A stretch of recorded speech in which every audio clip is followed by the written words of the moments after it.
Nova Orleans, uma cidade onde o passado nunca dorme.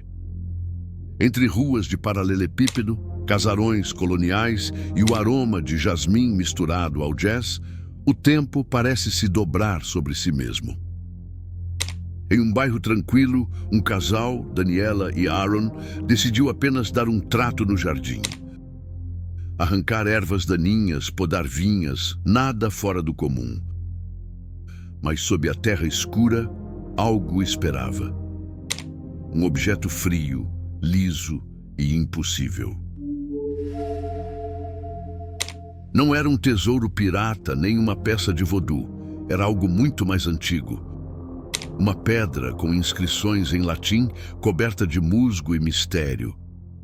Uma lápide romana de quase 2 milênios, em pleno solo americano. Como essa relíquia atravessou oceanos e séculos?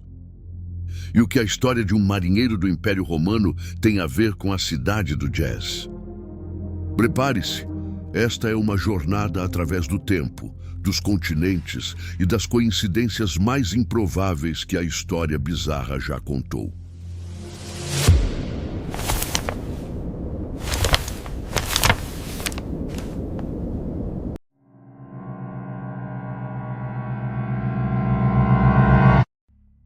A pedra, coberta de sujeira e musgo, revelava uma inscrição em latim.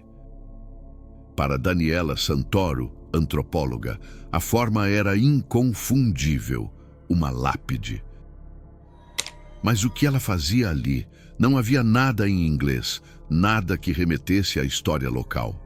A intuição de Daniela a levou a uma colega, a professora Suzanne Lusnia, especialista em estudos clássicos da Universidade Tulane. E foi aí que o mistério começou a se desdobrar de forma ainda mais inacreditável. A professora Lusnia, ao ver a foto, sentiu um arrepio na espinha. Aquela não era uma réplica barata de loja de souvenirs. Era autêntica.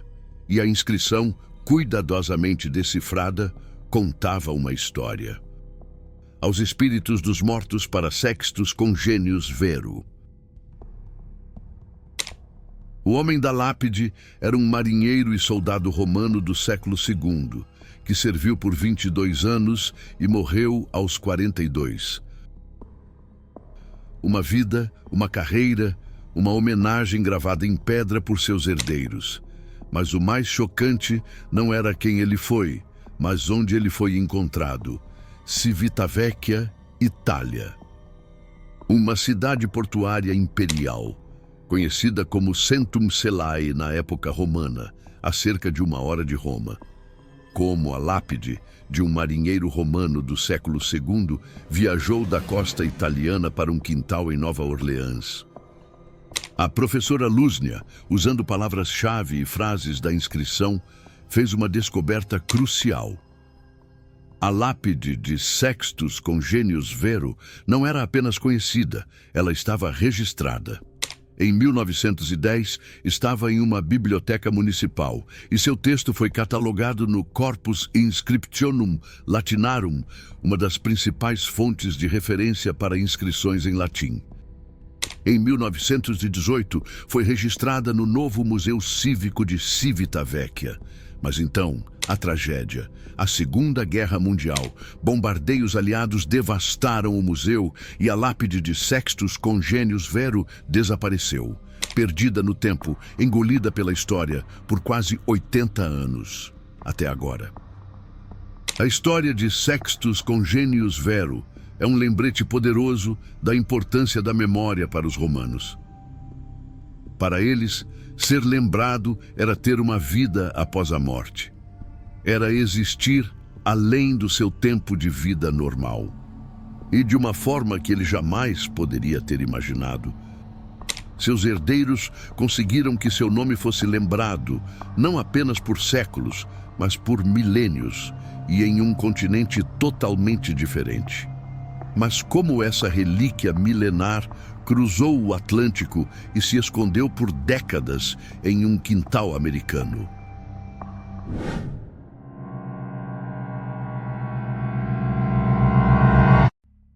A revelação de que a lápide era um artefato romano autêntico e desaparecido de um museu italiano transformou a descoberta de um achado curioso em um caso internacional. A equipe Lápide, como Daniela Santoro carinhosamente a chamou, começou a trabalhar. A repatriação de antiguidades é um processo complexo, envolvendo especialistas e, neste caso, até o FBI. A equipe de crimes de arte do FBI foi acionada para garantir a custódia da pedra, enquanto o processo de retorno à Itália era iniciado. Mas a grande questão ainda pairava no ar. Como a lápide chegou a Nova Orleans? A resposta veio de uma fonte inesperada. Uma mulher se apresentou ao Centro de Recursos de Preservação de Nova Orleans e confessou ter colocado a lápide no quintal há 21 anos. Ela a herdou de seus avós. E o avô, um soldado americano que serviu na Itália durante a Segunda Guerra Mundial. Ele a trouxe como um souvenir de guerra.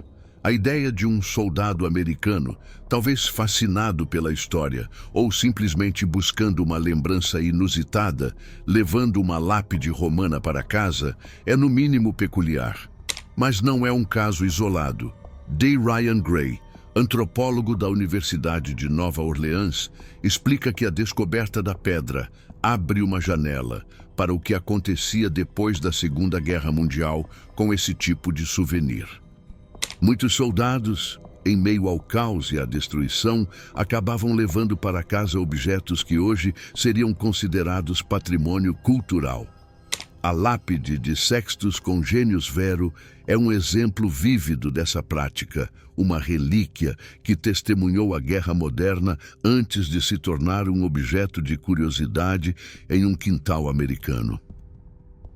A história da lápide de Sextus Congenius Vero é uma tapeçaria complexa de eventos improváveis.